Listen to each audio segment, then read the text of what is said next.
రాష్ట్ర ప్రజలకు చంద్రబాబు బహిరంగ లేఖ రాశారు. పింఛన్ల పంపిణీ బాధ్యతను సీఎం సరిగ్గా నిర్వహించట్లేదు అని ఆరోపించారు. వృద్ధులు, దివ్యాంగులను ఇబ్బందులకు గురి చేస్తున్నారు అని మండిపడ్డారు. ఎన్నికలకు ముందు పింఛన్ల పంపిణీపై కుట్రలు చేస్తున్నారని ఎద్దేవా చేశారు.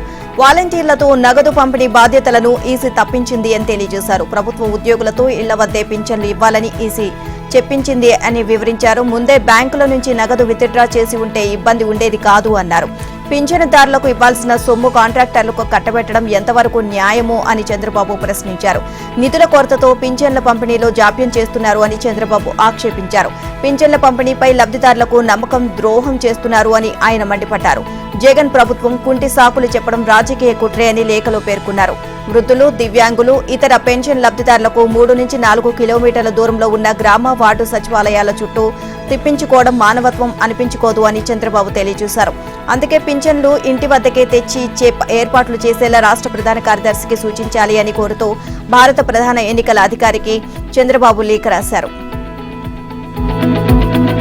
ఎన్నికలు సమీపిస్తుండటంతో చంద్రబాబు జోరు పెంచారు. నేటి నుంచి 2వ విడత ప్రజాగళం నిర్వహణకు సిద్ధమవుతున్నారు. ఇప్పటికే మొదటి విడత ప్రజాగళాన్ని గ్రాండ్ సక్సెస్ చేసిన ఆయన ఇవాళ్టి నుంచి మరోసారి ప్రజల దగ్గరికి వెళ్లబోతున్నారు. 5 రోజుల పాటు పలు జిల్లాల్లో బహిరంగ సభలు నిర్వహించి ప్రజల్ని చైతన్యవంతం చేయడానికి సమాయత్తమవుతున్నారు. ఇక సార్వత్రిక ఎన్నికల ప్రచారంలో భాగంగా టీడీపీ అధినేత చంద్రబాబు చేపట్టిన ప్రజాగళం పర్యటనకు 2వ విడత షెడ్యూల్ ఖరారైంది. ఇవాళ్టి నుంచి 5 రోజుల పాటు ఆయన పలు జిల్లాల్లో పర్యటిస్తారు. ఇవాళ కొత్తపేట, రామచంద్రాపురం, 4న కొవ్వూరు, గోపాలపురంలో రోడ్ షోలో పాల్గొంటారు. 5న నర్సాపురం, పాలకొల్లు, 6న పెదకూరపాడు, సత్తెనపల్లి, 7న పామర్రు, పెనమలూరులో ప్రజాగళం కార్యక్రమాలను నిర్వహిస్తారు. ప్రతిరోజు సాయంత్రం 4 గంటలకు తొలి సమావేశం, 6 గంటలకు రెండో సమావేశం నిర్వహించేలా ప్రణాళిక రూపొందించారు.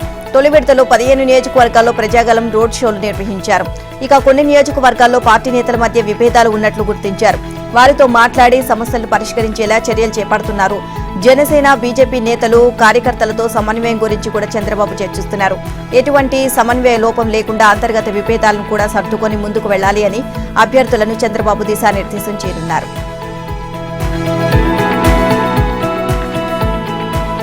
ఏపీసీసీ అధ్యక్షురాలు వైఎస్ షర్మిల సంచలన ఆరోపణలు చేశారు. తన చిన్నాన్న వివేకానందరెడ్డిని హత్య చేసిన వాళ్లకే జగన్ కడప ఎంపీ టికెట్ ఇచ్చారని మండిపడ్డారు. రాష్ట్రంలో కాంగ్రెస్ పార్టీ తరపున ఎన్నికల్లో పోటీ చేసే లోక్సభ, అసెంబ్లీ అభ్యర్థులను అధిష్టానం ప్రకటించిన అనంతరం ఇడుపులపాయలో ఆమె మీడియాతో మాట్లాడారు.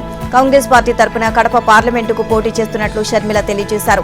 తాను తీసుకున్న ఈ నిర్ణయం అంత సులువైంది కాదు అని తెలుసుకున్నప్పటికీ ఇక ఎన్నికల బరిలో నిలబడుతున్నట్లు చెప్పారు. ఇక తాను పోటీలో ఉంటే తమ కుటుంబం నిట్ట నిలువున చీలిపోతుంది అని తెలిసే నిర్ణయం తీసుకున్నాను అని తెలిపారు. గత ఎన్నికల ముందు షర్మిల తన చెల్లెలు కాదు, తన బిడ్డ అని జగన్ అనేవారని అన్నారు. అధికారంలోకి వచ్చిన తర్వాత తనను పూర్తిగా విస్మరించారని షర్మిల ఆవేదన వ్యక్తం చేశారు. తన అనుకున్న వాళ్లను జగన్ నాశనం చేశారు అని ధ్వజమెత్తారు. హత్య రాజకీయాలను ప్రోత్సహించారు అని షర్మిల ఆరోపించారు. ఇక తన చిన్నాన్న వివేకానందరెడ్డిని హత్య చేసిన వాళ్లను, చేయించిన వాళ్లను జగన్ వెనకేసుకుని రావడం విడ్డూరంగా ఉంది అని అన్నారు. హంతకులు తప్పించుకొని తిరుగుతున్నా శిక్ష పడకుండా జగన్ వారిని కాపాడుతున్నారు అని షర్మిల ఆరోపించారు. చిన్నాన్నను హత్య చేయించిన అవినాష్ రెడ్డికి జగన్ వైసీపీ టికెట్ ఇవ్వడం తట్టుకోలేకపోతున్నాను అని షర్మిల తెలియజేశారు. గత ఎన్నికల్లో వివేక హత్యను వైసీపీ రాజకీయం కోసం వాడుకుంది అని షర్మిల ఆరోపించారు. హత్య చేయించిన వారికి టికెట్ ఇస్తే ప్రజలు హర్షించరు అని తెలిసినా అతనికే టికెట్ ఇవ్వడమేమిటి అని షర్మిల ప్రశ్నించారు. వివేక చివరి కోరిక నెరవేర్చేందుకు తాను కడప ఎంపీగా పోటీ చేస్తున్నట్లు చెప్పారు. సునీత కోట్ల చుట్టూ తిరుగుతూ న్యాయం కోసం పోరాడుతోంది అన్నారు. హంతకుడైన అవినాష్ రెడ్డిని చట్టసభలో అడుగు పెట్టకుండా చేయడమే తన లక్ష్యము అని షర్మిల తెలియజేశారు. టీడీపీ జాతీయ ప్రధాన కార్యదర్శి నారా లోకేష్ కీలక హామీలు ఇచ్చారు. ప్రజాప్రభుత్వం అధికారంలోకి వచ్చాక మెరుగైన ఇసుక విధానాన్ని అమలు చేస్తున్నామని అన్నారు. ఇక గుంటూరు జిల్లా మంగళగిరి పాత బస్టాండ్ సెంటర్లో ఆయన భవన నిర్మాణ కార్మికులు, అడ్డా కూలీలను కలిసి వారి సమస్యలపై ఆరా తీశారు. అమరావతి పనులు కొనసాగించి నిర్మాణ రంగానికి గత వైభవాన్ని తీసుకొస్తామని లోకేష్ హామీ ఇచ్చారు. చంద్రన్న బీమాను పునరుద్ధరిస్తామని అన్నారు. సంక్షేమ బోర్డును ప్రక్షాళన చేసి బోర్డు నిధులను కార్మికుల సంక్షేమానికే ఖర్చు చేస్తామని హామీ ఇచ్చారు. జగన్ అనాలోచిత నిర్ణయాలతో రాష్ట్రంలో నిర్మాణ రంగం పూర్తిగా కుదేలైంది అన్నారు. అమరావతి పనులు నిలిపివేయడంతో ఉపాధి కోసం కార్మికులు పొట్ట చేత పట్టుకుని పొరుగు రాష్ట్రాలకు వెళ్లాల్సిన దుస్థితి ఏర్పడింది అన్నారు. ఇక లోకేష్ దీనికి సంబంధించి విచారం వ్యక్తం చేశారు. గత టీడీపీ ప్రభుత్వం చంద్రన్న బీమా పేరిట కార్మికులకు భరోసా కల్పించింది అన్నారు. ఇక ఆ పథకాన్ని కూడా వైసీపీ ప్రభుత్వం రద్దు చేయడంతో కార్మికులు తీవ్రంగా నష్టపోతున్నారని నిరసన వ్యక్తం చేశారు. భవన నిర్మాణ కార్మికుల సంక్షేమ బోర్డుకు కేటాయించాల్సిన 2,500 కోట్లను వైసీపీ ప్రభుత్వం దారి మళ్లించింది అని లోకేష్ ఆరోపించారు. వైసీపీ నేతలు కార్మికులకు తీరని ద్రోహం చేసింది అని ఆరోపించారు. అమరావతి నిర్మాణం కొనసాగించి ఉంటే దాదాపు 5 లక్షల మందికి ఉద్యోగ ఉపాధి అవకాశాలు లభించేవి అని అంచనా వేశారు. ఇక టీడీపీ పాలనలో ట్రాక్టరు ఇసుక 1,500 రూపాయలు ఉంటే జగన్ రెడ్డి పాలనలో 5,000 నుంచి 7,000 వరకు పెరిగింది అన్నారు. దీంతో నిర్మాణ రంగం కుదేలైంది అన్నారు. ఇసుక దొరక్క పని లభించక భవన నిర్మాణ కార్మిక కుటుంబాలు రోడ్డున పడ్డాయని లోకేష్ ఆవేదన వ్యక్తం చేశారు. ఏపీలో పలువురు ఉన్నతాధికారులపై ఎన్నికల సంఘం బదిలీ వేటు వేసింది. 3 ఐఏఎస్లతో పాటు 6 ఐపీఎస్లను బదిలీ చేసింది.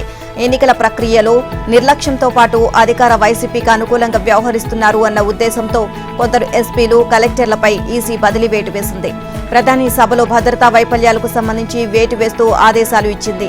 3 ఐఏఎస్లతో పాటు 6 ఐపీఎస్లను బదిలీ చేసింది. వీరిలో Prakasam SP Parameshwar Reddy, Palnadu SP Ravishankar Reddy, Chittoor SP Joshua, Anantapur SP Anbu Rajan, Nellore SP Tirumaleswar Reddy, Guntur range IG Palaraju ఉన్నారు. ఓటర్ల జాబితాలో నిర్లక్ష్యంగా వ్యవహరించడంతో పాటు అధికార పార్టీకి అనుకూలంగా ఉన్నారు అన్న ఫిర్యాదులపై జిల్లా ఎన్నికల అధికారులుగా ఉన్న 3 జిల్లాల కలెక్టర్లపై వేటు వేశారు. ఐఏఎస్ అధికారుల్లో కృష్ణా జిల్లా ఎన్నికల అధికారి రాజుబాబు, అనంతపురం జిల్లా అధికారి గౌతమి, తిరుపతి ఎన్నికల అధికారి లక్ష్మీషా ఉన్నారు. ఈ మేరకు ఈసీ ప్రభుత్వ ప్రధాన కార్యదర్శికి అత్యవసర నోట్ పంపింది. బదిలీ అయిన వారిని ఎన్నికల విధులకు దూరంగా ఉంచాలి అని ఈసీ ఆదేశాలు జారీ చేసింది. బదిలీ అయిన జిల్లాలో కలెక్టర్లు, ఎస్పీల నియామకానికి 3 చొప్పున పేర్లను కమిషన్కు పంపాలి అని ఆదేశాల్లో పేర్కొన్నారు.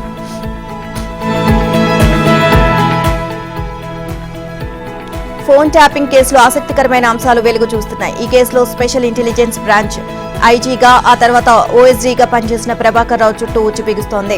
బీఆర్ఎస్ అసమ్మతి వర్గీయులు, ప్రతిపక్ష నేతలపై నిఘాకే స్పెషల్ ఆపరేషన్స్ టీం ఏర్పాటు చేస్తున్నట్లు తెలుస్తోంది.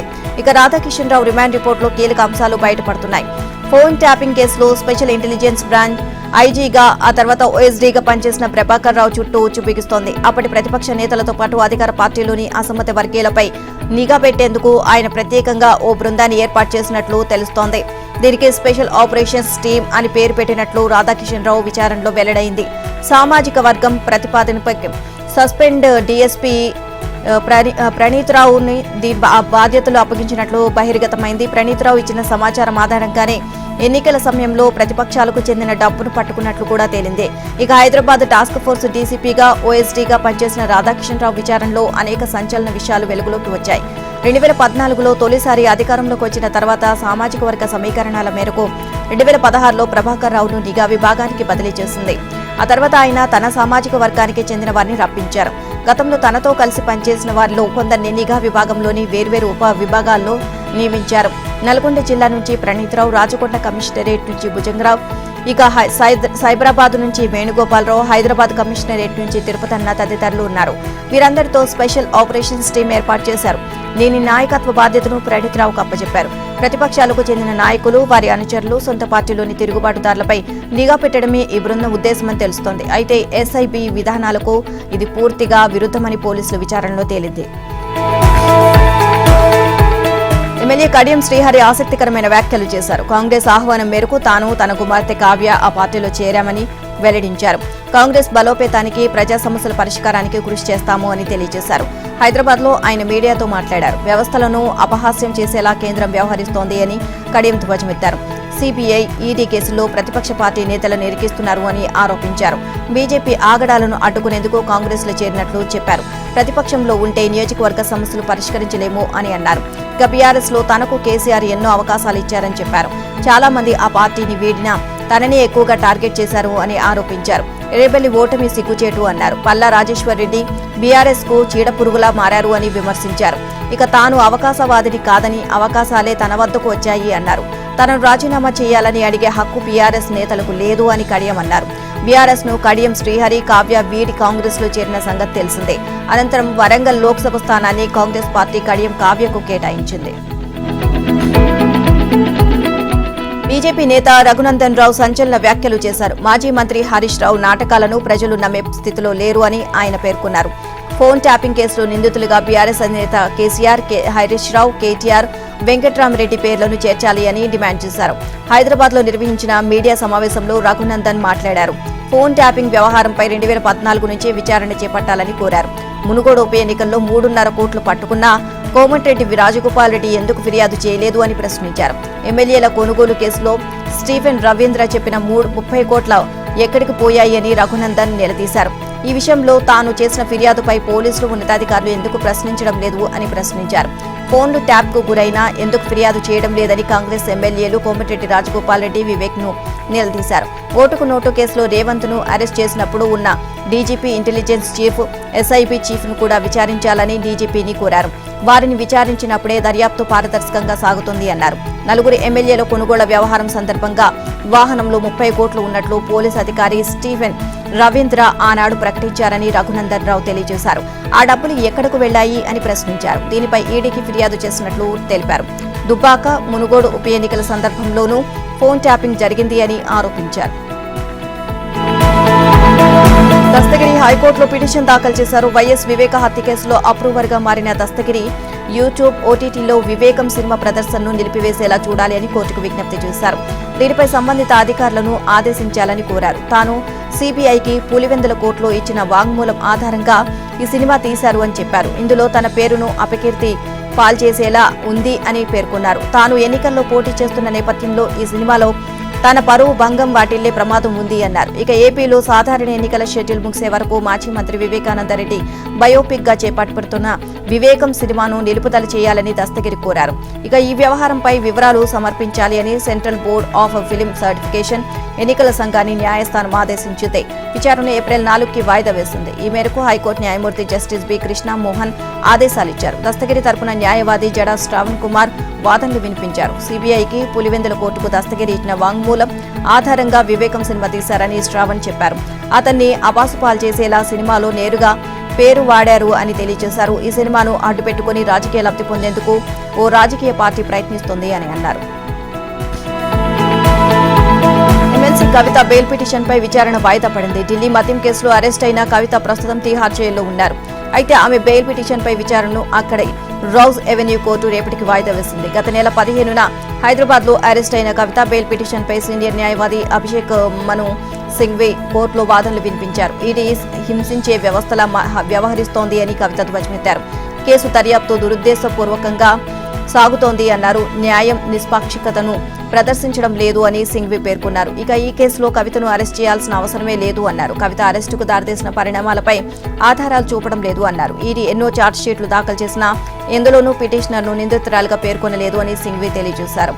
ఇక కోర్టులు రాజ్యాంగానికి అతీతమన్నట్లు ఈడీ వ్యవహరిస్తోంది అని అభిషేక్ మను సింఘ్వి విమర్శించారు. కవితకు వ్యతిరేకంగా ఎలాంటి తొందరపాటు చర్యలు తీసుకోబోము అని సుప్రీంకోర్టుకు ఇచ్చిన మాట తప్పింది అన్నారు. మార్చి 15 వరకు ఆ హామీ అమల్లో ఉన్నప్పటికీ పాటించలేదు అని సింఘ్వి పేర్కొన్నారు. ఈ వాదనలోని ఈడీ తరపు న్యాయవాది జోహెబ్ హుసేన్ తోసిపుచ్చారు. సింఘ్వి మధ్యంతర బెయిల్ కోసం వాదిస్తున్నారో లేదా సాధారణ బెయిల్ కోసం వాదిస్తున్నారో స్పష్టత ఇవ్వాలి అని కోరారు. రెగ్యులర్ బెయిల్ కు దరఖాస్తు చేసుకుని మధ్యంతర బెయిల్ అడగడానికి వీల్లేదు అన్నారు. టీఆర్ఎస్ కార్యనిర్వాహక అధ్యక్షుడు కేటీఆర్ కీలక వ్యాఖ్యలు చేశారు. ఫోన్ ట్యాపింగ్ వ్యవహారంలో తనపై ఆరోపణలు చేసిన కాంగ్రెస్ నేతలకు లీగల్ నోటీసులు పంపిస్తానని హెచ్చరించారు. మంత్రి కొండా సురేఖ, కాంగ్రెస్ ఎమ్మెల్యే ఎన్ఎం శ్రీనివాస్ రెడ్డి, ఆ పార్టీ నేత కేకే మహేందర్ రెడ్డి ఆరోపణలకు సంబంధించి మీడియాలో వచ్చిన కథనాలను కేటీఆర్ ఎక్స్ వేదికగా ప్రస్తావించారు. తనపై నిరాధార అసత్య ఆరోపణలు చేస్తున్న నేతలు క్షమాపణ చెప్పాలని డిమాండ్ చేశారు. లేని పక్షంలో మంత్రితో పాటు 2 నేతలు న్యాయపరమైన చిక్కులు ఎదుర్కోవాల్సి వస్తుంది అని పేర్కొన్నారు. ఇక సిగ్గులేని నిరాధార పిచ్చి ఆరోపణలపై కాంగ్రెస్ నేతలు క్షమాపణ చెప్పాలని కేటీఆర్ డిమాండ్ చేశారు. లేదంటే న్యాయపరమైన పరిణామాలను ఎదుర్కోవాల్సి ఉంటుంది అని హెచ్చరించారు. నిజాలను తెలుసుకోకుండా చెత్తను బండివారుస్తున్న ప్రచార సాధనాలకు కూడా లీగల్ నోటీసులు పంపిస్తా అని కేటీఆర్ తెలియజేశారు. ఓ వివాదంలో కేసులో కల్వకుంట్ల కన్నారావును పోలీసులు అరెస్ట్ చేశారు. కన్నారావు మాజీ ముఖ్యమంత్రి కేసీఆర్ అన్న కుమారుడు. మన్నెగూడ భూ వివాదం కేసులో A1 గా ఉన్నాడు. తాజాగా అతన్ని పోలీసులు అదుపులోకి తీసుకున్నారు. ఇక భూ వివాదంలో తలదూర్చి పలువురిపై దాడి చేసిన ఘటనలో కె కన్నారావు, మరో 35 మందిపై ఆదిపట్ల పోలీస్ స్టేషన్లో ఇటీవల కేసు నమోదైంది. మన్నెగూడలో 2 ఎకరాల కబ్జాకు ప్రయత్నించినట్లు అతడిపై ఆరోపణలు ఉన్నాయి. ఈ కేసులో అతడి ముందస్తు బెయిల్ పిటిషన్ను హైకోర్టు తిరస్కరించింది. ఇబ్రహీంపట్నం కోర్టు కన్నారావుకు 14 రోజుల జ్యుడిషియల్ రిమాండ్ విధించడంతో చెర్లపల్లి జైలుకు తరలించినట్లు ఆదిపట్ల పోలీసులు తెలియజేశారు. టీపీసీసీ అధ్యక్షుడు సీఎం రేవంత్ రెడ్డి ఆసక్తికరమైన ప్రకటనలు చేశారు. లోక్సభ ఎన్నికలకు తొక్కుగూడ వేదిక నుంచే కాంగ్రెస్ జాతీయ స్థాయి మేనిఫెస్టోను విడుదల చేస్తుంది అని తెలిపారు. కేంద్రంలో ఇండియా కూటమి ప్రభుత్వం ఏర్పాటయ్యాక తెలంగాణకు ఇవ్వనున్న ప్రత్యేక నిధులు, అనుమతులను అందులో పొందుపరుస్తామని చెప్పారు. ఏప్రిల్ 6న నిర్వహించనున్న జనజాతర సభ ఏర్పాట్లను మంత్రులు, పార్టీ నేతలతో కలిసి సీఎం రేవంత్ పరిశీలించారు. అనంతరం ఆయన మీడియాతో మాట్లాడారు. 10 ఏళ్ల కేసీఆర్ పాలనలో 100 ఏళ్ల విధ్వంసం జరిగింది అని రేవంత్ రెడ్డి వ్యాఖ్యానించారు. కోలుకోలేని విధంగా బీఆర్ఎస్ నేతలు ఆర్థిక, సహజ వనరులను దోచుకున్నారని విమర్శించారు. కాంగ్రెస్ పాలనతో రాష్ట్రంలో కరువు వచ్చింది అంటూ ఇటీవల కేసీఆర్ చేసిన వ్యాఖ్యలపై సీఎం ఆగ్రహాన్ని వ్యక్తం చేశారు. 80,000 పుస్తకాలు చదివిన ఆయనకు వర్షాకాలం, చలికాలం ఎప్పుడొస్తుందో కూడా తెలియదా అని ఎద్దేవి చేశారు. కేసీఆర్ కు 10 ఏళ్ల తర్వాత అయిన రైతులు, వ్యవసాయం గుర్తొచ్చినందుకు అభినందనలు తెలిపారు. ఇప్పటికైనా పొలం బాట పట్టినందుకు సంతోషమని వ్యాఖ్యానించారు. మాజీ మంత్రి వైఎస్ వివేకానందరెడ్డి కుమార్తె సునీత రెడ్డి ఆసక్తికరమైన వ్యాఖ్యలు చేశారు. ఎవరినైనా ఒకసారి మోసం చేయవచ్చని పదే పదే చేయలేరు అని తేల్చి చెప్పారు. వైఎస్ షర్మిల తాను ఎవరి ప్రభావంతోనూ మాట్లాడుతున్నట్లు ఆరోపణలు చేయడం తగదు అన్నారు. ఇక వివేక హత్య జరిగాక తనతో తోలుబొమ్మలాట ఆడుకున్నారని వ్యాఖ్యానించారు. గతంలో మిమ్మల్ని గుడ్డిగా నమ్మి చెప్పినట్లు చేయాల్సి వచ్చింది అన్నారు. తప్పును గ్రహించానని, దాన్ని సరిదిద్దుకునే సమయం వచ్చింది అని చెప్పారు. అమరావతిలో నిర్వహించిన మీడియా సమావేశంలో సునీత మాట్లాడారు. ఇక ప్రజలకు వాస్తవాలేంటో తెలుసు అన్నారు. హైదరాబాద్, కడపలో తాను అడిగిన ప్రశ్నలకు అన్నగా కాకపోయినా సీఎంగానైనా సమాధానం చెప్పాలి అని డిమాండ్ చేశారు. ఈ సందర్భంగా జగన్ కు సునీత మరికొన్ని ప్రశ్నలు సంధించారు. ఎమోషన్ మాటలతో ప్రతిసారి అందరినీ మోసం చేయలేరు అన్నారు. అవినాష్ ను ఎందుకు కాపాడుతున్నారు అని ప్రశ్నించారు. వివేకాను చంపిందెవరో దేవుడికి, కడప జిల్లా ప్రజలకు తెలుసు అన్నారు. అలాంటప్పుడు హత్య ఎవరు చేశారో, ఎవరు చేయించారో మీకు తెలియదా అని సునీత ప్రశ్నించారు. హత్యోదంతాన్ని ఎందుకు బయటపెట్టడం లేదని ఆమె నిలదీశారు. అవినాష్ రెడ్డిని ఎందుకు కాపాడుతున్నారో సమాధానం చెప్పాలి అని అన్నారు. ఈ కేసులో అవినాష్ ప్రమేయం గురించి తెలిస్తే ఇంకేమైనా బయటకు వస్తాయని భయపడుతున్నారా అని జగన్ ను సునీత నిలదీశారు. మీ ఛానల్కి వస్తా, డిబేట్ చేద్దామని సునీత సవాల్ విసిరారు. తద్వారా నిజాలు బయటకు వస్తాయని అన్నారు. ఎవరేం చెప్తున్నారో ప్రజలే అర్థం చేసుకుంటారు అని సునీత వ్యాఖ్యానించారు. షర్మిల పవర్ఫుల్ అవుతుంది అని జగన్ భయపడుతున్నారని సునీత వ్యాఖ్యానించారు. నర్సరావుపేట టీడీపీ ఎంపీ అభ్యర్థి లావు శ్రీకృష్ణదేవరాయలు ఆసక్తికరమైన వ్యాఖ్యలు చేశారు. కూటమి అధికారంలోకి వస్తేనే పల్నాడు జిల్లాలో సాగు, తాగునీటి కష్టాలు పరిష్కారం అవుతాయి అన్నారు. గురిజాల నియోజకవర్గం మాచివరంలో నిర్వహించిన ఎన్డీఏ కూటమి నేతల ఆత్మీయ సమావేశంలో ఆయన పాల్గొన్నారు. ఇక కృష్ణానదికి వరదలు వస్తే దిగువకు నీరు వస్తుంది అన్నారు. సమస్యను ముందుగానే గుర్తించి చంద్రబాబు పట్టిసీమ ప్రాజెక్టు నిర్మించారని అన్నారు. గురిజాల నియోజకవర్గంలో ఎత్తిపోతల పథకాలను పూర్తి చేసి సాగునీరు అందించేందుకు కృషి చేస్తామని అన్నారు. మాచర్లతో పాటు చిలుకలూరిపేటలో తాగునీరు దొరకని పరిస్థితి నెలకొంది అన్నారు. పల్నాడు ప్రాంత యువతకు ఉపాధి అవకాశాలు ఇచ్చే పరిశ్రమలు తీసుకొస్తామన్నారు. టీడీపీ, జనసేన, బీజేపీ కూటమిపై వైసీపీ అసత్య ప్రచారం చేస్తోంది అని విమర్శించారు. మైనార్టీలతో సహా అన్ని వర్గాల సంక్షేమానికి తెలుగుదేశం కట్టుబడి ఉంది అన్నారు. ఎన్డీఏ కూటమి ఎమ్మెల్యే అభ్యర్థి ఎరపతినేని శ్రీనివాసరావు మాట్లాడుతూ వైసీపీ 5 ఏళ్లకే శాశ్వతంగా అధికారం కోల్పోయే పరిస్థితి వచ్చింది అన్నారు. కాసు మహేష్ రెడ్డి అరాచకాలు హద్దుమీరుతున్నాయి అని అన్నారు. ఇక పోలీసులను అడ్డుపెట్టుకుని కేసులు పెట్టి ఇబ్బందులకు గురిచేస్తున్నారు అని ఆరోపించారు. టీడీపీ అభివృద్ధిని కోరుకుంటుంది తప్ప అరాచకాలను కాదు అని పేర్కొన్నారు. వ్యాఖ్యలు చేశారు. ఫోన్ ట్యాపింగ్ వ్యవహారంలో ప్రమేయం లేకుంటే కేటీఆర్ ఎందుకు భయపడుతున్నట్లు అని ఆమె ప్రశ్నించారు. ఫోన్ ట్యాపింగ్ లో గత ప్రభుత్వ హయాంలో నియమితులైన అధికారులే లొంగిపోతున్నారు అని సురేఖ తెలియజేశారు. దర్యాప్తు కొనసాగుతున్నందున దోషులెవరో త్వరలోనే బాహ్య ప్రపంచానికి తెలుస్తుంది అన్నారు. కేటీఆర్ ఏ నోటీసులు పంపించినా తాము సమాధానం చెప్పగలమని తెలియజేశారు. ఇక హన్మకొండలో కొండ సురేఖ మీడియాతో మాట్లాడారు. సీఎం రేవంత్ గురించి మాట్లాడేటప్పుడు జాగ్రత్తగా ఉండాలి అని కేటీఆర్ కు సూచించారు. మీ నాన్న నేర్పిన భాషనే నువ్వు కూడా మాట్లాడుతున్నావని సురేఖ తెలియజేశారు. మీ భాష మారుకుంటే మీ భాషలోనే మీకు సమాధానం చెబుతామని ఆమె హెచ్చరించారు. ఎన్నికల్లో ఓడిపోయిన ఒత్తిడిలో చెల్లెలు జైలుకు పోయిన బాధలో కేటీఆర్ ఉన్నారని సురేఖ వ్యాఖ్యానించారు. ఆయన నీతులు చెబితే నమ్మే పరిస్థితిలో ప్రజలు లేరు అన్నారు. లిక్కర్ స్కామ్ లో జైలుకు వెళ్లిన కవిత రుద్రాక్షమాల కావాలని అడగడం విడ్డూరంగా ఉంది అన్నారు. గత 10 ఏళ్లలో ఎన్నడూ కవిత మెడలో తాను తాళిబొట్టు చూడలేదు అన్నారు. జైలుకు వెళ్లగానే ఆమెకు తాళిబొట్టు గుర్తుకొచ్చిందా అని సురేఖ ప్రశ్నించారు. 10 ఏళ్లుగా బీఆర్ఎస్ నేతలు చేసిన పాపాలే వారి మెడకు చుట్టుకుంటున్నాయని అన్నారు. అసెంబ్లీ ఎన్నికల తరహాలోనే లోక్సభ ఎన్నికల్లోనూ తాము మెజారిటీ సీట్లు గెలుచుకుంటామని సురేఖ ధీమా వ్యక్తం చేశారు. ఆంధ్రప్రదేశ్ అగ్నిగుండంగా మారింది. ఏపీలో ఎన్నికల సంగ్రామం మహాజూదంగా కొనసాగుతోంది. రాష్ట్ర రాజకీయాలు రసవత్తరంగా సాగుతున్నాయి. 3 పార్టీల మధ్య అభ్యర్థుల ఎంపికలో అనేక ఒడిదుడుకులు ఎదురైనా చివరకు కీలక నేతల ఎంపిక జరిగింది. ఎన్నికల బరిలో హేమాహేమీలు దర్శనమిస్తున్నారు. మాజీ ముఖ్యమంత్రుల వారసులు తెరపైకి వచ్చారు. వాళ్ల వారసులు 8 మంది ఏపీ ఎన్నికల బరిలో నిల్చుంటే ముఖ్యమంత్రి ఒకరు, 2 మాజీ ముఖ్యమంత్రులు ఈసారి తమ అదృష్టాన్ని పరీక్షించుకుంటున్నారు. ఇక ఏపీలో ఉత్కంఠ పోరు మొదలైంది. నువ్వా నేనా అన్న రీతిలో నేతల వారసులు పోరుకు తయారు కావడంతో ఏపీ రాజకీయం రసవత్తరంగా మారింది. గెలిచేదెవరు ఓడేదెవరు అన్న సందిగ్ధం అన్ని పార్టీల్లోనూ కీలక నేతల్లోనూ నెలకొంది. మాజీ ముఖ్యమంత్రులు ఎన్టీఆర్, చంద్రబాబు నాయుడు, వైఎస్ రాజశేఖర రెడ్డి, నేదురుమల్లి జనార్దన్ రెడ్డి, కోట్ల విజయభాస్కర్ రెడ్డికి చెందిన వారసులు 8 మంది ఈసారి ఎన్నికల బరిలో నిల్చున్నారు. ఎన్టీఆర్ తనయ దగ్గుబాటి పురంధేశ్వరి 5వ ఎన్నికల బరిలో ఉన్నారు. ఈసారి ఆమె బీజేపీ తరపున రాజమండ్రి లోక్సభ స్థానానికి పోటీ చేస్తున్నారు. 2 సార్లు గెలిచి 2 పర్యాయాలు ఓడిన పురంధేశ్వరి ఈసారి విజయం సాధిస్తారా, పరాజయం పాలవుతారా అన్నది హాట్ టాపిక్ గా మారింది. ఇక ఎన్టీఆర్ తనయుడు నందమూరి బాలకృష్ణ కూడా ప్రత్యక్ష రాజకీయాల్లో ఉన్నారు. బాలకృష్ణ 3వ ఎన్నికల బరిలోకి దిగుతున్నారు. నారా వారి అబ్బాయి లోకేష్ ఈసారి కూడా మంగళగిరి నియోజకవర్గంలో పోటీ చేస్తున్నారు. ప్రజారంజక పాలకుడిగా సేవలు అందించిన నారా చంద్రబాబు నాయుడు ఏకైక కుమారుడు లోకేష్ రాజకీయ రంగంలో చురుకైన పాత్ర పోషిస్తున్నారు. టీఆర్ఎస్ నేత మాజీ మంత్రి హరీష్ రావుకు చుక్కెదురైంది. ఇళ్ల కోసం ఆయన్ను డబుల్ బెడ్రూమ్ లబ్ధిదారులు నిలదీశారు. నిరుడు లక్కీ డ్రా ద్వారా డబుల్ బెడ్రూమ్ ఇళ్ల కోసం తమను ఎంపిక చేశారు అని వారు తెలియజేశారు. దాదాపు ఏడాదైనా సర్టిఫికేట్లు ఎందుకు ఇవ్వలేదని ప్రశ్నించారు. తక్షణమే ఇళ్ల కేటాయింపునకు సంబంధించిన సర్టిఫికేట్లు ఇప్పించాలని కోరారు. సిద్దిపేట జిల్లా గజ్వేల్లోని ఓ ఫంక్షన్ హాల్లో బీఆర్ఎస్ విస్తృత స్థాయి సమావేశం జరిగింది. ఈ కార్యక్రమానికి హాజరయ్యేందుకు హరీష్ లోపలికి వస్తుండగా గేటు వద్ద గజ్వేల్ ప్రజ్ఞాపూర్ మున్సిపాలిటీ పరిధిలో డబుల్ బెడ్రూమ్ ఇళ్ల లబ్ధిదారులు అడ్డుకున్నారు. దీనికి స్పందించిన హరీష్ తాను గజ్వేల్ ఆర్టీఓ తహసీల్దార్తో మాట్లాడి సర్టిఫికేట్లు ఇప్పించే ప్రయత్నం చేస్తాను అని హామీ ఇచ్చారు. ఇక తమకు సర్టిఫికేట్లు ఇచ్చేదాకా వెళ్లేది లేదు అంటూ వారు భీష్మించుకుని కూర్చున్నారు. దాదాపు 4 గంటల పాటు అక్కడే వారు నిరసన తెలియజేశారు. బీఆర్ఎస్ కార్యకర్తలు, నాయకులు బయటకు వెళ్తున్న సమయంలో లబ్ధిదారులు ఆందోళన చేశారు. ఫంక్షన్ హాల్ గేటును మూసివేసి హరీష్ ఎదుట నిరసన తెలియజేశారు. ఎఫ్డీసీ మాజీ చైర్మన్ ప్రతాప్ రెడ్డి గేటు వద్దకు చేరుకుని లబ్ధిదారులను సముదాయించారు. పెద్ద ఎత్తున బీఆర్ఎస్ నాయకులు అక్కడికి వచ్చి ఆందోళన చేస్తున్న లబ్ధిదారులను అడ్డుకోవడంతో పరిస్థితి అదుపులోకి వచ్చింది. తెలంగాణ ప్రభుత్వంపై కరీంనగర్ ఎంపీ బండి సంజయ్ తీవ్ర విమర్శలు చేశారు. అధికారంలోకి వచ్చిన 100 రోజుల్లో 6 గ్యారంటీలను అమలు చేస్తామంటూ ప్రజల్ని మోసం చేశారని ధ్వజమెత్తారు. వరిధాన్యం కొనుగోలులో క్వింటాకు 500 రూపాయలు బోనస్ ఇస్తామన్న హామీ ఏమైంది అని ప్రశ్నించారు. ఇక రైతు భరోసా 2 లక్షల రుణమాఫీపై క్లారిటీ ఇవ్వాలని బండి సంజయ్ డిమాండ్ చేశారు. తెలంగాణలో కాంగ్రెస్ ప్రభుత్వ నిర్లక్ష్యంతోనే పంటలు ఎండిపోయాయని బండి సంజయ్ కుమార్ ఆరోపించారు.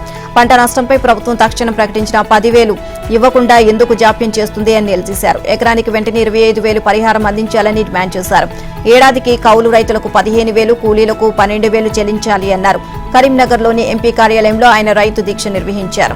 ఇక రాష్ట్రంలో ఫసల్ బీమా అమలు చేయకపోవడంతో రైతులు ఇబ్బంది పడుతున్నారని చెప్పారు.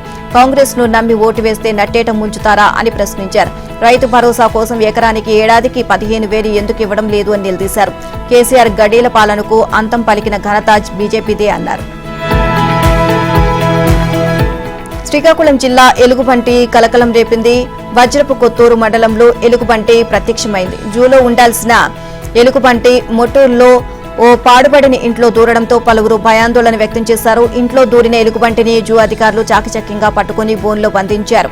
ఎలుగుబంటి ఇంట్లోకి ప్రవేశించిన సమయంలో కుక్కలు బిగ్గరగా అరవడంతో కొమర దమయంతి, గండుపల్లి మోహన్ అప్రమత్తమై అటవీశాఖకు సమాచారం ఇచ్చారు. ఇక అటవీశాఖ అధికారి నిషాకుమారి ఆధ్వర్యంలో సిబ్బంది ఘటనా స్థలానికి చేరుకున్నారు. ఎలుగుబంటిని బయటకు పంపించే ప్రయత్నాలు చేశారు. ఇంటి చుట్టూ వలలు, ఇనుప ఊచలు అడ్డంగా ఏర్పాటు చేశారు. ఎలుగుబంటిని పట్టుకోవాలి అనే ఉద్దేశంతో విశాఖపట్నం జూ అధికారులకు సమాచారాన్ని చేరవేశారు. ఇక రెస్క్యూ టీం అక్కడికి చేరుకుని ఎలుగుబంటిని పట్టుకోవడానికి అనువైన ఏర్పాట్లు చేసింది. మత్తుమందు లేకుండా ఎలుగుబంటిని బంధించాలి అనే ఉద్దేశంతో బోనును ఇంటి ముందు ఉంచారు. పెద్ద శబ్దాలు చేస్తూ ఇంటి లోపల నుంచి ఎలుగుబంటి బయటకు రావడంతో బోన్లో బంధించారు. ఎలుగుబంటిని అటవీ సిబ్బంది విశాఖ జూకు తరలించారు. ఢిల్లీ సీఎం కేజ్రీవాల్ దుర్భర పరిస్థితిని ఎదుర్కొంటున్నారు. ప్రస్తుతం తీహార్ జైల్లో కరుడు కట్టిన నేరగాళ్ల పక్కన కాలం గడుపుతున్నారు. న్యాయస్థానం 2 వారాల పాటు జ్యుడిషియల్ కస్టడీ విధించడంతో పోలీసులు ఆయన 2వ నెంబర్ జైలుకు తరలించారు. అక్కడ డాన్ ఛోటా రాజన్, కరుడుగట్టిన గ్యాంగ్స్టర్ నీరజ్ పవాన్, ఇండియన్ ముజాహిదీన్ ఉగ్రవాది జియా ఉర్ రెహమాన్లు ఇరుగు పొరుగున వారికి ఉన్నారు. ఇక అండర్ వరల్డ్ డాన్ అయిన దావూద్ ఇబ్రహీంకు ఒకప్పుడు అత్యంత సన్నిహితుడైన ఛోటా రాజన్ అనంతర కాలంలో అతడికి ప్రత్యర్థిగా మారాడు. గ్యాంగ్స్టర్ నీరజ్ పై హత్యాయత్నం నేరాలతో సహా 40కి పైగా క్రిమినల్ కేసులు ఉన్నాయి. కేజ్రీవాల్ ఈ 2 వారాల పాటు వారితో కలిసి కాలం గడపాల్సి ఉంటుంది. ఇక జైలుకు వచ్చిన ఆయన రాత్రంతా చికాకుగానే గడిపారు. షుగర్ లెవెల్స్ తగ్గడంతో భోజనాన్ని ఇంటి నుంచే తెప్పించుకునేందుకు జైలు అధికారులు అనుమతిచ్చారు. అల్పాహారం కింద టీ, బ్రెడ్ ఇచ్చారు. కేజ్రీవాల్ సెల్లోనే గంటసేపు యోగా, ధ్యానం చేశారు. ప్రతిరోజు 5 నిమిషాల పాటు ఫోన్లో కుటుంబ సభ్యులతో మాట్లాడేందుకు ఆయనకు అవకాశం ఇచ్చారు. తన్ను కలిసేందుకు 6గురికి అవకాశం ఇవ్వాలి అంటూ ఆయన జాబితాను సమర్పించారు. భార్య సునీత, కుమారుడు, కుమార్తె, ప్రైవేట్ సెక్రటరీ బిభావ్ కుమార్, ఆప్ ప్రధాన కార్యదర్శి సందీప్ పాఠక్ పేర్లు ఈ జాబితాలో ఉన్నాయి. కేజ్రీవాల్ ఐఫోన్ను అన్లాక్ చేసేందుకు ఈడీ విశ్వ ప్రయత్నాలు చేస్తుంది. కేజ్రీవాల్ ఐఫోన్ను అన్లాక్ చేయాలని యాపిల్ కార్యాలయాన్ని ఈడీ కోరినట్లు తెలుస్తోంది. అయితే ఈడీ అనధికారికంగా చేసిన ఈ వినతిని యాపిల్ తిరస్కరించినట్లు సమాచారం. తమ కంపెనీ నిబంధనల ప్రకారం ఫోన్ సొంతదారు మాత్రమే దాని లాక్ను తెరవగలరని యాపిల్ స్పష్టం చేసింది. ఢిల్లీ మద్యం కుంభకోణం కేసులో అరెస్టైన కేజ్రీవాల్ తన ఐఫోన్ను లాక్ చేసి స్విచ్ ఆఫ్ చేశారు. లక్నో జట్టు విజయకేతనాన్ని ఎగరవేసింది. బెంగళూరుతో జరిగిన పోరులో లక్నో 28 పరుగుల తేడాతో ఘన విజయం సాధించింది. ఐపీఎల్ 2024లో భాగంగా లక్నో ఈ పోరుకు తలపడింది.